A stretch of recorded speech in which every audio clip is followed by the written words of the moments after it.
Hey up guys, so more London Film Festival reviews for you. Today I'm going to be talking about the latest film from Sam Levinson, the writer-director of Assassination Nation. God, I have to say guys, this film completely caught me off guard. Oh my god, I love this song. What song? This song.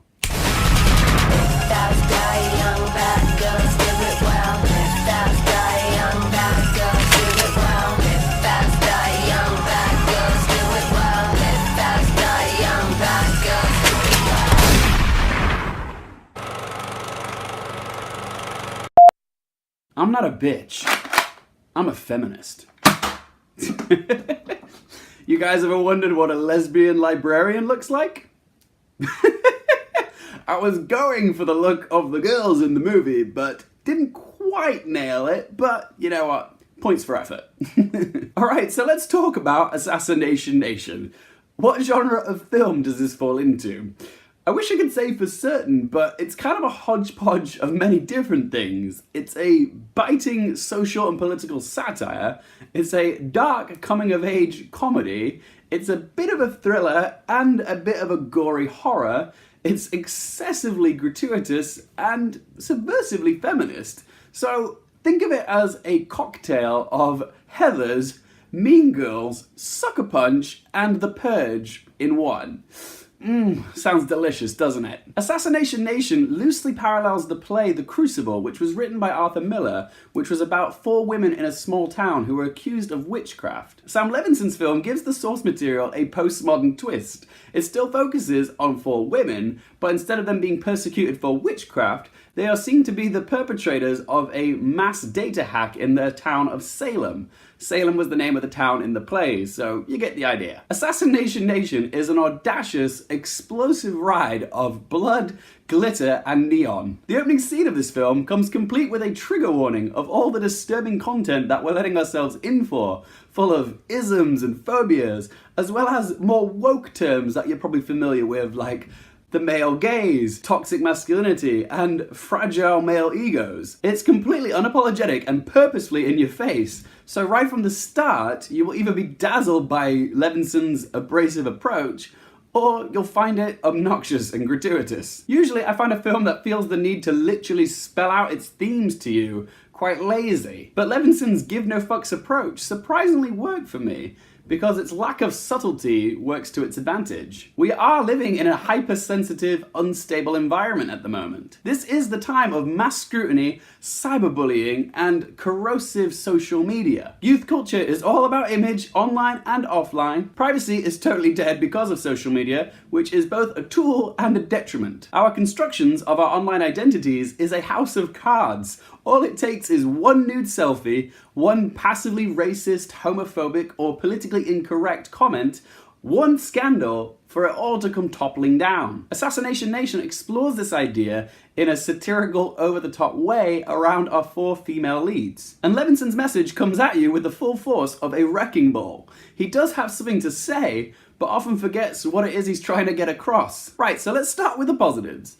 The performances here are excellent. Like the cast of Mean Girls, this film has the potential to catapult its 4 leading ladies into much bigger things. Our 4 leading ladies are led by Lily, who's played by Odessa Young, there's Em, who's played by Abra, Sarah, who's played by Suki Waterhosue, and Bex, who's played by transgender actress Neff. It's already ticking boxes for progressive representation, but I like that Levinson didn't feel the need to draw too much attention to the diversity of his cast. The 4 of them together are terrific, completely convincing you that they've been friends since the sandbox. And the way they speak to each other feels very natural and believable. They're 4 best friends who've grown up saturated in smartphones and social media, and they talk quite openly about their disappointing sex lives, the smut on their phones, and how lame their town is. I really enjoyed watching them as a clique. Together they're great, but as individual characters, they're not as interesting. Odessa Young gets the most to work with here, as she's the provocateur of the group and is seen as the main culprit of the 4 of them that society is going after. She has quite a gory scene in a bathroom, which was very intense, but she gives her all and you really do root for her. The other 3 girls only really work when they bounce off each other. Otherwise, they're just standard vapid teenagers who are obsessed with boys and they're just not very nuanced as individuals. I would say what Levinson excels in this is establishing tone. Right from the trigger warning beginnings, he lets you know, I'm doing this film my way. And his style is very millennial, as in the more is more approach. He uses everything like split screens, breakneck camera work, slow-mo, hashtags and emojis popping up on the screen, as well as so many American flags in the background during violent scenes. At some points, it really does feel like this film was made by a kid with ADHD who's seen way too many violent films, made a movie on his laptop, and used the comments from a harsh YouTube video for dialogue. But kudos on Levinson for committing to it.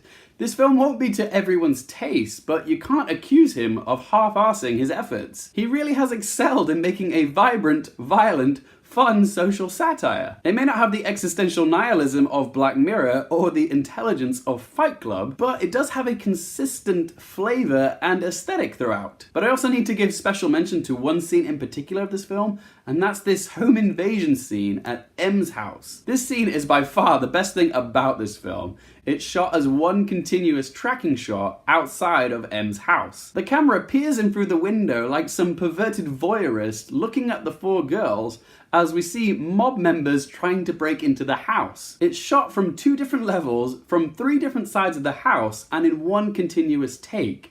This is a masterful display of timing and suspension. Definitely the standout sequence of this film. Plus, I loved the costumes, predicting next year that you're going to see lots of teenage girls wandering around in red faux leather jackets and shotguns. Yeah, Harley Quinn was so 2017. And Marcel Reb's neon-drenched cinematography really works well with this film, given its vibrant tone. Now, as for faults, yes, it is excessive and gratuitous, but that's kind of what Levinson was going for, so I don't really see it as a negative. But I can definitely see some people taking issue with how excessive it is. I will say that this film does take a while to get going, okay? The first 2/3 of the film is establishing the girls and the scenario, and the final third of the film is the girls trying to survive being murdered by the town, and it just takes a long time to get to that point. But I will say, despite the finale shifting into this typical Purge-style murder horror survival story, the transition into this does feel organic. I didn't find this change jarring. It did work and just demonstrate Levinson's control over the tone of this film. And I've already mentioned that I do feel the characters are quite shallow and vapid. I think Levinson really could have done with some input from some other writers to help round the characters out. The performances of these characters are perfectly fine, but the characters themselves aren't that memorable. In the end, guys, Assassination Nation feels like a progressive horror for the Twitter generation and the hashtag #MeToo movement. It's got an abundance of topical issues, but Levinson was more concerned with ticking these boxes than opening them up and exploring them in any sense of depth. He's good at identifying issues, but he's already telling us what we already know, just in a hyperactive, blood-drenched, stylish fashion. It certainly is entertaining, but what he's trying to say is neither profound or coherent. It really is like he's just taken his favourite bits of Mean Girls, Heathers, Sucker Punch, and The Purge and stitched them all together. It doesn't quite work, but it does hold together. Right, so let's ask those 3 questions. Would I watch this again? Yes, even though it's very excessive and blunt, I was still very entertained, and I like that Levinson just went all out. He didn't approach this half-assed, he just gave it his all. So yeah, I would give this another watch at some point. Would I recommend it? This is the type of film that I think will get a lot of word-of-mouth buzz, because it is quite spunky and brazen, so yeah, I would say give this one a watch just so you guys can see what the fuss is about. And what score am I going to give it? It is a bit of a mixed bag, this film, but I would say the positives do outweigh the negatives for me. So, despite a few issues, I'm going to give Assassination Nation a score of 7 out of 10. There you go, guys. Those are my thoughts on Assassination Nation. This film is released in UK cinemas Friday the 23rd of November, and if you have seen it, be sure to let me know what you think of it. And my quick question for you guys today is, what is your favourite social satire film or TV series? Me, I love a social satire film. As you can see, I've got The Truman Show and Fight Club, and I love films like Being John Malkovich as well. But what is your favourite? Whatever you think, be sure to let me know in the comments section below. If you guys are a fan of this channel, please don't forget to click that subscribe button. Oh yeah, it's over here today. And of course, if you want to follow me on Twitter, Instagram, or Stardust, all that information is in the description below. Thank you so much for watching, guys. For more things related to movies, TV, and popcorn culture, I'm Luke Hearfield, and I'll see you next time.